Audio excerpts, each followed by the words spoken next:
मुंबई आग्रा महामार्गाच्या उड्डाणपुलाखाली रस्त्यांचं डांबरण काढून सिमेंट कॉन्क्रिटीकरण करण्यात येतंय।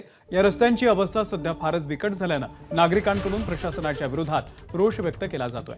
या रस्त्यांची डागडुजी व्हावी अशी मागणी राष्ट्रीय महामार्ग प्राधिकरणाकडे नाशिककर वारंवार करत होते।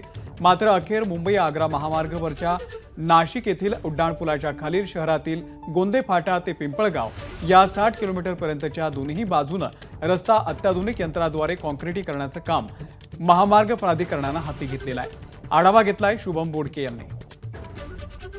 नाशिक मुंबई महामार्गावरील उड्डाणपुलाखालील रस्ते अनेक दिवसांपासून हे नादुरुस्त होते। मोठ्या प्रमाणात या रस्त्यांवर खड्डे पडले होते।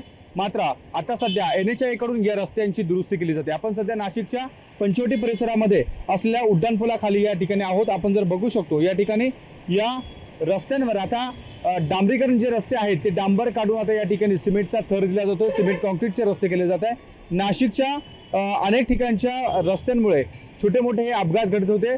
साधारण उड्डाणपुलाखालील रस्त्यांवर छोट्या मोठ्या अपघातांमुळे अनेक ज्या तक्रारी होत्या त्या देखील प्राधिकरणाकडे प्रलंबित होत्या। त्यामुळे या रस्त्यांची आता दुरुस्ती व्हावी यासाठी नाशिककरांनी देखील मागणी केली होती आणि अखेर आता प्राधिकरणानं या रस्त्यांच्या दुरुस्तीचं काम हाती घेतल्याचं पाहायला मिळतंय।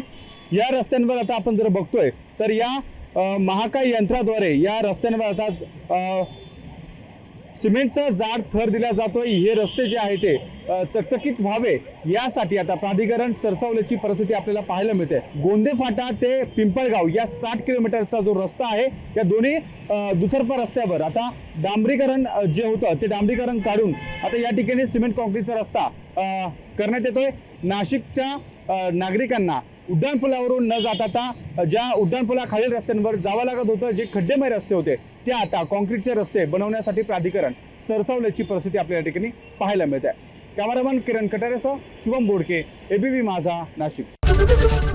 ABP माझा, उघडा डोळे बघा नीट।